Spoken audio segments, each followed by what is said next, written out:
안녕하세요. 필름앤 페스티벌의 황동미입니다.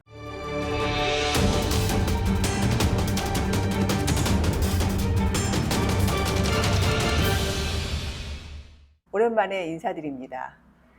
매년 2월이 되면 독일에서 베를린 국제영화제가 열립니다.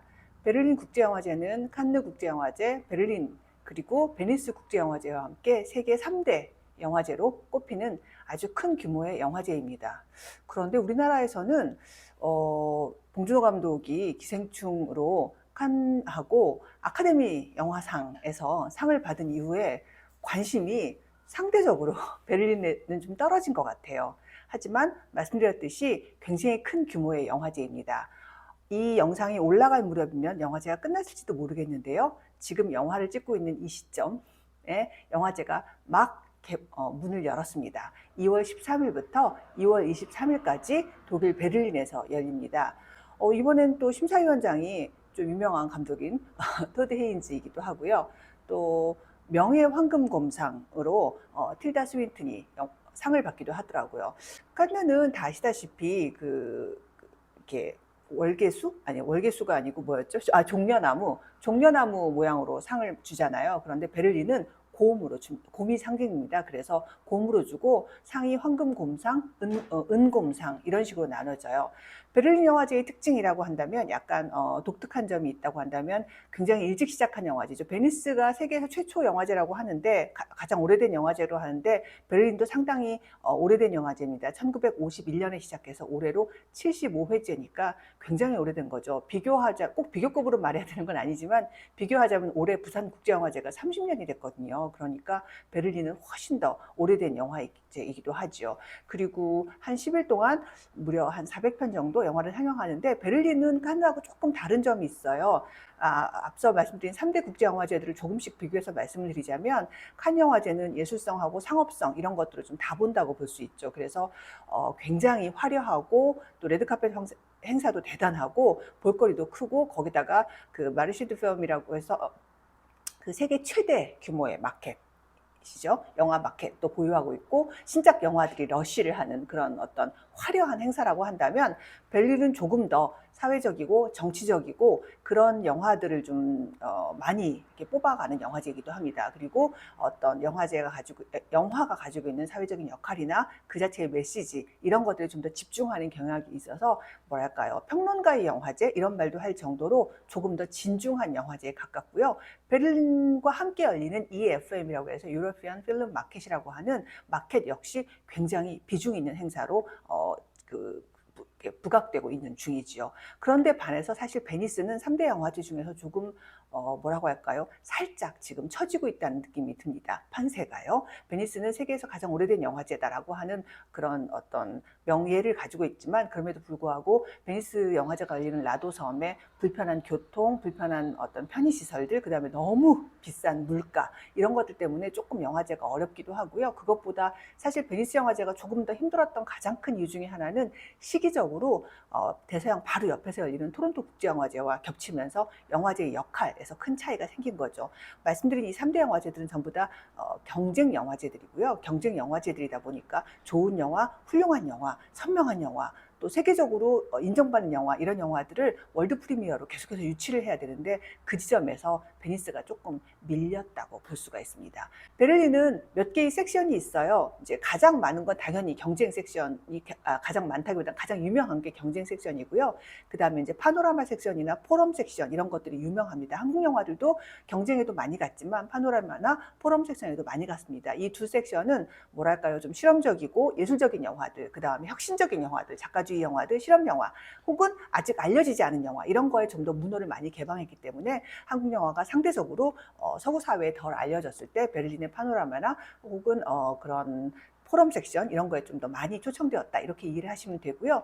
또 베를린에서 중요한 섹션 중에 하나가 제너레이션 섹션입니다. 그러니까 어린이 청소년 영화제인 거예요. 베를린은 독특하게도 개별의 섹션이 개별의 영화제라고 보셔도 무방할 정도로 자율성을 가지고 별개로 운영되는데 그게 같은 시기에 한꺼번에 총화되는 거예요. 아주 비근하게 예를 들어서 부산으로 예를 들어보면 부산 어린이 영화제, 그 다음에 부산 단편 영화제, 부산 국제영화제가 하나의 시기에 부산 국제영화제의 일부처럼 열리는 것 같이 그렇게 베를린이 열린다는 거죠. 부산은 다 시기적으로 분산돼 있고 다른 조직으로 다른 운영되지만요. 어쨌든 이 제너레이션 섹션 굉장히 중요한 그 아동 청소년 영화계에서는 굉장히 중요한 섹션이고요. 그 다음에 이제 회고전이나 스페셜 부분이 있어요. 한국 영화 같은 경우는 올해 경쟁 부분에 진출을 했습니다. 홍상수 감독의 그 자연이 내게 뭐라고 하니라고 하는 영화가 출품이 되는데 홍상수 감독은 놀랍게도 6년 연속 지금 베를린 영화제 출품하고 있고요. 그 중에 거의 한 4, 5년 이상 계속해서 지금 상을 받고 계세요. 금곰은 아니고 은곰상으로 받고 계신데 은곰상은 아까 말씀드린 부분상들인데요. 뭐 배우상도 받았고 작품상도 받았고 감독상도 받았고 지금 계속 그러고 계십니다. 그리고 이번에 스페셜 갈라 부분에 그 민규동 감독의 파과라고 하는 영화가 갔는데요. 이 영화가 아마 굉장히 좀 국내에서 이제 아직 개봉 안 한 작품인데 갔다 와서 개봉을 할 건데 굉장히 파급력이 있지 않을까라고 하는 기대를 좀 하고 있습니다. 상업 영화이긴 하지만 또 나름 매력 있어요.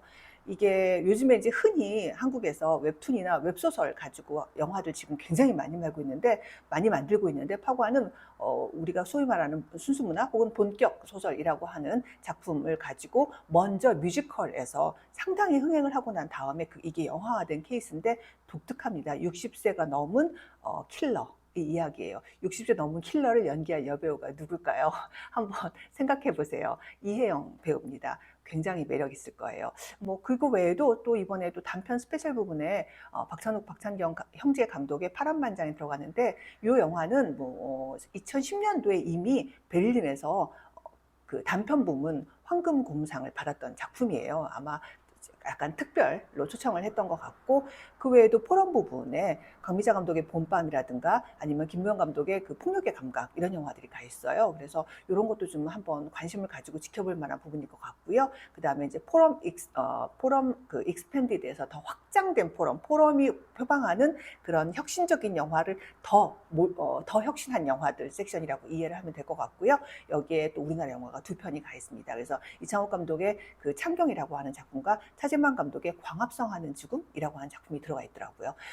생각보다 좀 많이 가 있어요. 그래서 좀 기대가 되는 면도 있고요. 그 다음에 이제 아까 말씀드린 것처럼 EFM이라고 하는 마켓이 있는데 이 마켓이 유럽 배급 시장으로 상당히 규모가 있습니다. 또 여기 안에 코 프로덕션 마켓이라고 해서 국제 공동 제작에 참여하는 프로듀서들끼리 연대하고 네트워크 만들고 또 프로젝트를 서로 이렇게 주고받으면서 대화를 하면서 프로젝트를 더 이렇게 키워나갈 수 있는 그런 마켓도 있는데 거기에도 또 참여하는 이제 프로듀서 분들도 계세요.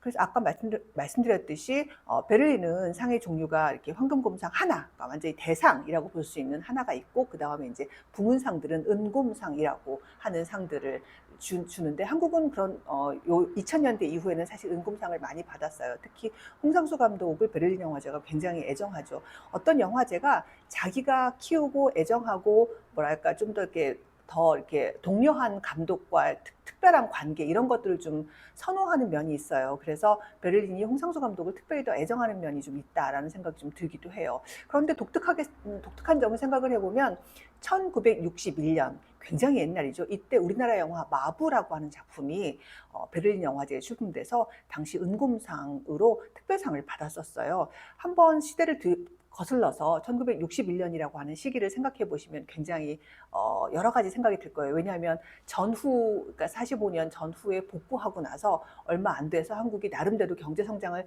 막 시작한 시점이고 당시 한국 영화에게 뭐랄까요, 서구뿐만 아니고 그냥 외국 자체는 정말 낯선 세계였고 전에 제가 한 2023년도 정도 위에 다른 영상에서도 말씀을 드렸었는데 우리나라가 1959년 정도부터 58년, 59년 정도부터 본격적으로 외국 영화제 출품을 시작했지만 당시에 출품을 시도했던 영화제들은 아시아 영화제, 나중에 아시아 태평양 영화제로 이름을 바꾼 아시아 중심의 아시아 영화제들 정도였어요. 그래서 마부가 어떻게 보면 베를린에 처음으로 출품을 했던 거죠. 당시에 마부가 베를린 영화제 출품할 때 제가 올린 영상 보신 분은 기억하실지 모르겠지만 논란이 굉장히 많았습니다. 우리가 알고 있는 그 유명한 오발탄하고 마부가 출품을 두고 경쟁을 했어요. 지금 생각으로는 원하면 둘 다 출품하면 되지였지만 당시는 그런 상황이 아니었기 때문에 정부에 출품 허가가 있어야 출품을 할 수 있었기 때문에 정부에서 오발타는 어둡다는 이유로 마부를 출품을 하도록 했고, 그래서 당시에 사람들이 아니 예술 영화인 오발탄을 안 내보내고 상업 영화인 신파 영화인 마부를 내보내는 게 말이 되느냐라고 논쟁을 했는데 막상 가서 상을 받아온 거죠. 그래서 그 얘기가 조금 쑥 들어가면서 마부에 대해서 새롭게 평가하는 계기가 되기도 했습니다.